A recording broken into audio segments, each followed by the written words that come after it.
ಗೀತಾ ಮಹಾತ್ಮೆ. ಭಗವದ್ಗೀತೆಯ 6ನೇ ಅಧ್ಯಾಯದ 17ನೇ ಶ್ಲೋಕ.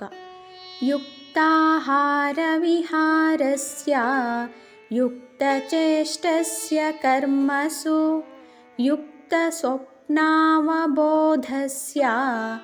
ಯೋಗೋ ಭವತಿ ದುಃಖಃ. ಆಹಾರದಲ್ಲಿ, ವಿಹಾರದಲ್ಲಿ ಮತ್ತು ತನ್ನ ನಿದ್ರೆಯಲ್ಲಿ ಹಾಗೂ ತನ್ನ ಎಲ್ಲ ಕರ್ಮಗಳಲ್ಲಿ ಯಾರು ಇತಿಮಿತಿಯಲ್ಲಿರುತ್ತಾನೋ ಅವನಿಗೆ ದುಃಖವಿಲ್ಲದ ಯೋಗವು ಸಿದ್ಧಿಸುವುದು ಎಂಬುದು ಈ ಶ್ಲೋಕದ ತಾತ್ಪರ್ಯ. ಆಹಾರವು ಮನುಷ್ಯನ ಸ್ವಭಾವಗಳನ್ನು ನಿರ್ಧರಿಸುತ್ತದೆ. ಭಗವದ್ಗೀತೆಯಲ್ಲಿ ಭಗವಂತ ನಾವು ಸೇವಿಸುವ ಆಹಾರದ ಬಗ್ಗೆ ಬಹಳ ಆಳವಾಗಿ ಮಾಹಿತಿ ಕೊಡುತ್ತಾನೆ. ಯಾದೃಶಂ ಭಕ್ಷಂ ಅನ್ನಂ ಬುದ್ಧಿ ಭವತಿ ಸಾದೃಶಿ ಎಂದೆನ್ನುತ್ತಾರೆ. ಅರ್ಥಾತ್ ಯಾವ ರೀತಿಯ ಮಾನಸಿಕ ಸ್ವಭಾವದಿಂದ ಅನ್ನವನ್ನು ಸೇವಿಸುತ್ತಾರೋ ಅದೇ ರೀತಿಯ ಭಾವ ಮನಸ್ಸಿನಲ್ಲೂ ಉಂಟಾಗುತ್ತವೆ. ಸ್ವಚ್ಛವಾದ ಮನಸ್ಸಿನಿಂದ ಗೌರವದಿಂದ ಬಡಿಸಿದಾಗ ಹಾಗೂ ಅದನ್ನು ನಿಯಮಿತವಾಗಿ ಸ್ವೀಕರಿಸಿದಾಗ ಅದು ಶರೀರಕ್ಕೆ ಯುಕ್ತವಾಗಿರುತ್ತದೆ.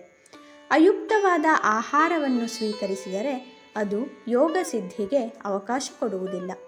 ಯೋಗದ ಮೂಲಕ ಭಗವಂತನ ದಾರಿ ಹಿಡಿಯುವವನು ಪರಿಶುದ್ಧವಾದ, ಯುಕ್ತವಾದ, ಮಿತ ಆಹಾರವನ್ನು ಸ್ವೀಕರಿಸಬೇಕು. ಅವನಿಗೆ ಯೋಗ್ಯವಾದ ಚಟುವಟಿಕೆ ಹಾಗೂ ಸರಿಯಾದ ನಿದ್ರೆ ಇರಬೇಕು. ಮಲ್ಟಿನ್ಯಾಷನಲ್ ಕಂಪನಿಗಳು ಇಂದಿನ ಯುವಜನತೆಯ ವಿಶ್ರಾಂತಿ ಸಮಯವನ್ನು ಪ್ರಕೃತಿಗೆ ವಿರುದ್ಧ ದಿಕ್ಕಿನತ್ತ ಸಾಗಿಸುತ್ತಿವೆ. ಅಂದರೆ ನಿದ್ರೆ ಮತ್ತು ಜಾಗೃತ ಸಮಯವನ್ನು ಬದಲಿಸುತ್ತಿದೆ.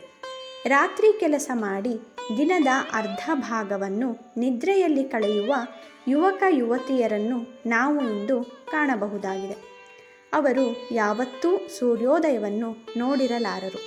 ಆದರೆ ಭಗವಂತ ಹೇಳುತ್ತಾನೆ, ನಿದ್ರೆ ಮತ್ತು ಜಾಗೃತಾವಸ್ಥೆಯನ್ನು ತನ್ನ ನಿಯಂತ್ರಣದಲ್ಲಿ ಇಡುವವನಿಗೆ ಮಾತ್ರವೇ ಯೋಗ ಸಾಧನೆ ಮಾಡಲು ಸಾಧ್ಯ.